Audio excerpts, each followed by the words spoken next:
28 de abril.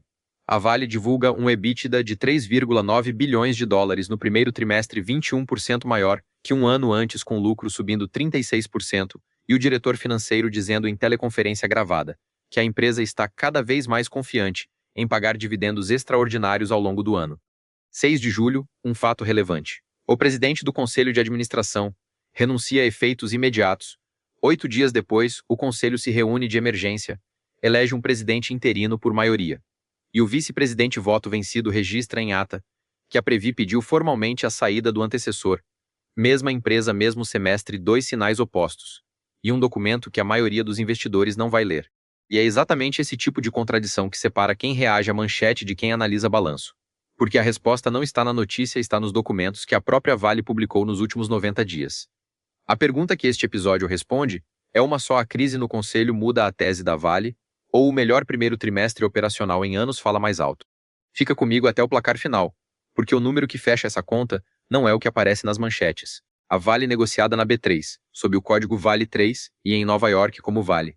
É uma das maiores mineradoras do mundo, minério de ferro, e Pelotas no Brasil, cobre e níquel concentrados na Vale Base Metals, com ativos no Pará, em Minas Gerais e no Canadá. O que aconteceu foi uma sequência rara. Em abril, resultado forte do primeiro trimestre de 2026. Em 24 de junho, a empresa foi obrigada a publicar um comunicado respondendo a notícias de imprensa sobre 3 temas sensíveis: um investimento avaliado e não aprovado na Bahia Mineração, as negociações das concessões ferroviárias com o governo e o programa de parcerias com Miniminas. E em 6 de julho, a renúncia do presidente do Conselho, 16 dias antes de uma assembleia extraordinária já convocada. A dúvida que fica aberta a isso é ruído político passageiro ou rachadura estrutural. Antes de responder, você precisa ver o tamanho da máquina de caixa que está por baixo desse ruído. Os números do primeiro trimestre de 2026, direto do release oficial: receita líquida de 9,3 bilhões de dólares, alta de 14%, sobre um ano antes. EBITDA. O lucro operacional em caixa antes de juros, impostos, depreciação e itens não recorrentes, de 3,9 bilhões de dólares, crescendo 21%, com margem de 42%. Lucro líquido de 1,9 bilhão de dólares, 36%, acima do primeiro trimestre de 2025. Em reais, no padrão contábil brasileiro, foram 8,2 bilhões de reais de lucro para o acionista. De onde veio isso? De volume e de preço. Ao mesmo tempo, a produção de minério de ferro chegou a 69,7 milhões de toneladas, 3% a mais, com recorde no S11D e em Brucutu, e as vendas foram as maiores para um primeiro trimestre desde 2018. O cobre produziu 102,3 mil toneladas. Esse é o melhor primeiro trimestre desde 2017. O níquel, 49,3 mil toneladas. Esse é o melhor número desde 2020. E os preços realizados ajudaram em tudo: minério fino a 95,8 dólares por tonelada, cobre a 13.143 dólares, níquel a 17.015 dólares. Agora o dado que quase ninguém leu direito. O custo all-in do cobre. O custo total por tonelada, já descontando o que a empresa recebe pelos subprodutos, ficou negativo em 642 dólares por tonelada. Você entendeu certo: com o ouro que sai junto do concentrado nos preços atuais, a operação de cobre da Vale se pagou e ainda sobrou. O EBITDA da Vale Base Metals mais que dobrou para 1,2 bilhão de dólares, com o níquel saltando 576%.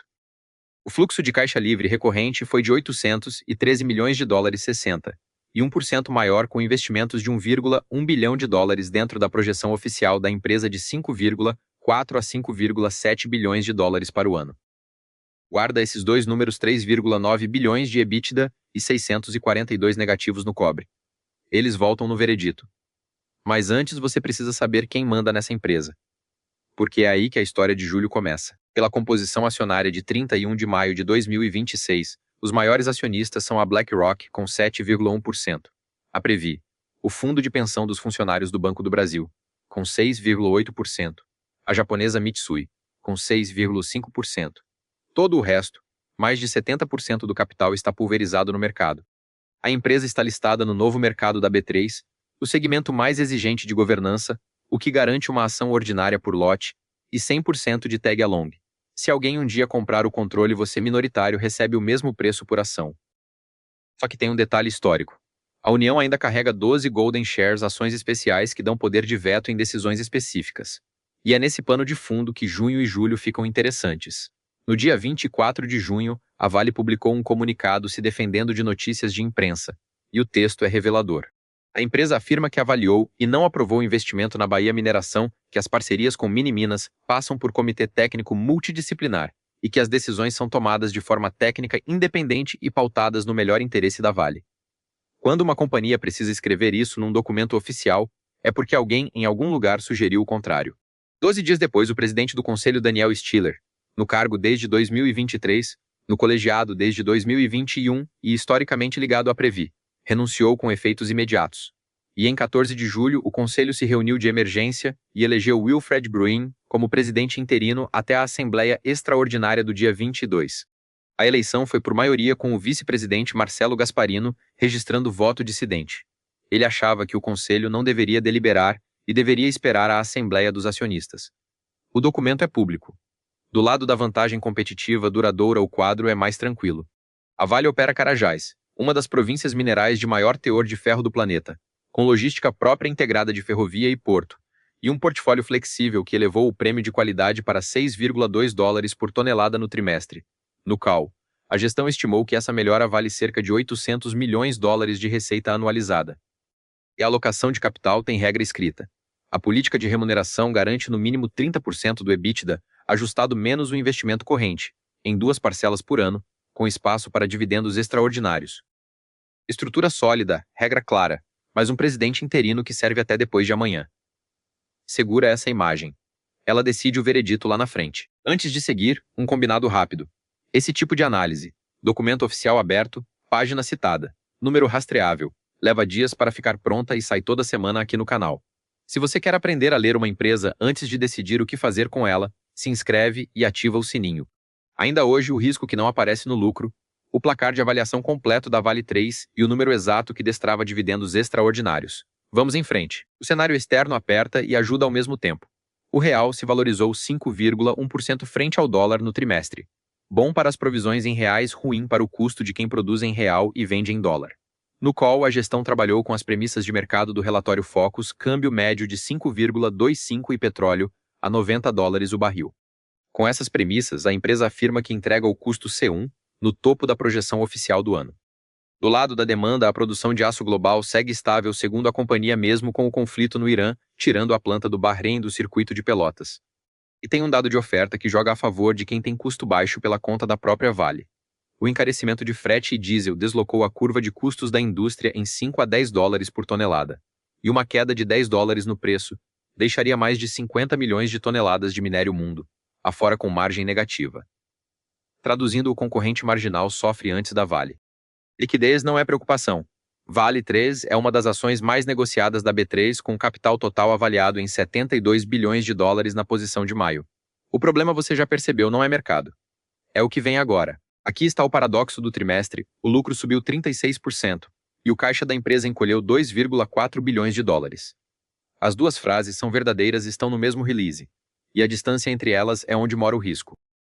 A explicação principal é até saudável. A Vale pagou $2,7 bilhões em dividendos e juros sobre capital próprio no trimestre e ainda recomprou quase 5 milhões de ações. Dinheiro que saiu do caixa e entrou no seu bolso se você era acionista. Mas não é só isso, e é aqui que eu levanto as bandeiras amarelas. Primeira, custo. O custo caixa C1 do minério de ferro subiu 12% para $23,6 por tonelada, puxado pelo câmbio. E a própria empresa admite que só entrega o topo da projeção anual se o câmbio e o petróleo se comportarem como a curva futura indica. Premissa de mercado não é garantia. Segunda, capital de giro. Parte da venda de cobre do fim do trimestre ainda não virou caixa. Está em contas a receber com entrada esperada nos próximos trimestres. Além disso, a Vale Base Metals carregou um impacto negativo de cerca de $140 milhões em ajustes provisórios de preço, que o diretor financeiro disse que pode reverter no segundo trimestre. Pode, se os preços futuros colaborarem. Terceira, royalties. No call, um analista citou decisão recente da Procuradoria-Geral Federal, que derrubou uma liminar sobre a base de cálculo da CEFEM. A resposta da empresa foi honesta e desconfortável. Há coisas que não dependem de nós. Nenhuma dessas bandeiras derruba a tese sozinha.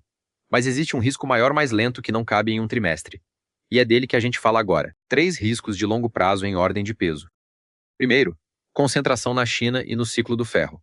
O minério de ferro ainda responde por cerca de 3/4 do EBITDA da Vale, e o destino final é majoritariamente a siderurgia chinesa.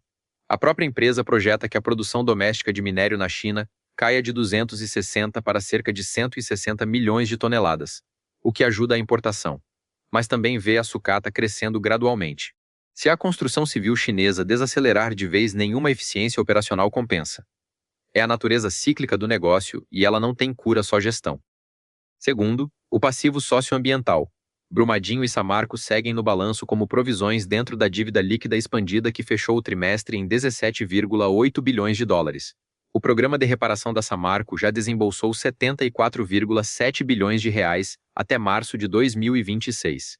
A boa notícia rastreável: 80% das barragens que estavam em nível de emergência em 2020 já saíram dessa condição, incluindo Maravilha II e Norte Laranjeiras neste trimestre, com aprovação da agência reguladora. O risco diminuiu. Não desapareceu. Terceiro, o Estado como sócio oculto. Golden Shares da União, concessões ferroviárias que dependem do Tribunal de Contas da União para serem renegociadas, royalties que mudam por decisão judicial, e agora uma cadeira de presidente do Conselho, vazia às vésperas de Assembleia. A Vale não tem controlador estatal, mas tem um vizinho estatal barulhento. Se você fosse montar o caso contra a Vale, seria por aqui. Então vamos fazer exatamente isso. O argumento mais forte contra a tese não é operacional, é político. E ele diz o seguinte: a Vale é uma empresa que o mercado finge que é privada. A Previna, a base acionária Golden Shares na gaveta ferrovia, dependendo de Brasília. E quando a imprensa noticiou pressão para aprovar um ativo na Bahia, o desfecho foi o presidente do conselho renunciando em pleno mandato. E agora existe um documento público, o voto do vice-presidente Gasparino, na ata de 14 de julho, confirmando que foi a própria Previ que pediu formalmente a saída de Stiller. Quem garante que a próxima decisão de alocação de capital, os 5,4 bilhões de dólares de investimento anual, os dividendos extraordinários prometidos, será técnica e não negociada? Para esse investidor, a ação merece ser barata porque governança em dúvida se paga com desconto permanente. Agora a resposta com os documentos na mesa. Primeiro fato: a pressão existiu, foi documentada em ata pública, e o investimento na Bamin não foi aprovado. O sistema de governança foi testado em público, e a decisão registrada em comunicado oficial foi contrária ao investimento. Isso não é indício de captura. É indício de resistência. Segundo fato: quando o Conselho elegeu o presidente interino em 14 de julho, o resultado não foi o candidato do bloco de influência. Gasparino, o conselheiro independente mais antigo, colocou seu nome, argumentou por antiguidade e merecimento, e foi voto vencido. O Conselho escolheu Bruingen, por maioria, e registrou tudo, inclusive o voto dissidente. Se o sistema fosse capturado, o dissidente não pediria a publicação integral do seu voto na CVM e na B3. Terceiro fato: enquanto o ruído rolava, o dinheiro andou, 2,7 bilhões de dólares distribuídos no trimestre e recompra reativada, com o diretor financeiro amarrando em público a régua dos dividendos extraordinários à dívida líquida expandida abaixo de 15 bilhões de dólares. Empresa capturada não devolve caixa ao minoritário. Ela retém para servir ao dono. O contraditório não desaparece. Ele vira preço. E preço se testa com exercício prático. A resposta à pergunta do início: pelos documentos, a crise de julho é ruído de governança sério, mas até aqui contido pelo próprio sistema, enquanto a máquina operacional entregou o melhor conjunto produção-preço-custo em anos. A tese não mudou, o desconto de risco político aumentou. E aqui vai o exercício prático com uma ferramenta que a maioria dos investidores de Vale 3 nem sabe que existe. A própria Vale distribui uma planilha chamada Simulador de Preço Realizado. Sensação de bastidor mesmo, é o modelo que o time de relações com investidores usa para explicar como o preço de referência de 60 e 1% de ferro vira o preço que a Vale de fato recebe, somando qualidade, prêmios e os ajustes de preços provisórios. No trimestre, esse caminho saiu de um índice médio de 105 dólares e chegou a 95,8 dólares por tonelada vendida por causa de umidade e ajustes. Está na página 10 do release. Seu dever de casa: abre a planilha, troca o preço de referência pelo valor de hoje e observa quanto muda o preço realizado. Faça isso uma vez e você nunca mais vai ler minério caiu 5%, achando que o EBITDA da Vale cai 5% junto. Não cai. E entender essa diferença é o que separa preço de valor. Com a resposta dada e a ferramenta na mão, falta o que você veio buscar ao meu lado. O contraditório não desaparece, ele vira preço. E preço se testa com exercício prático. Minha leitura é construtiva e vou te dizer exatamente por quê. Eu olho para uma empresa que produziu recordes em três metais no mesmo trimestre, que opera o cobre com custo negativo de 642 de dólares por tonelada, que gerou 813 milhões de dólares de caixa livre depois de investir 1,1 bilhão de dólares, e que tem uma regra escrita de devolver ao acionista no mínimo 30% do EBITDA, ajustado menos o investimento corrente. E olho para uma gestão que no call de abril deu a régua mais objetiva que eu já vi para dividendo extraordinário. Dívida líquida expandida caminhando para baixo de 15 bilhões de dólares. Ela fechou março em 17,8 bilhões de dólares, inflada justamente pelo pagamento de 2,7 bilhões de dólares ao acionista.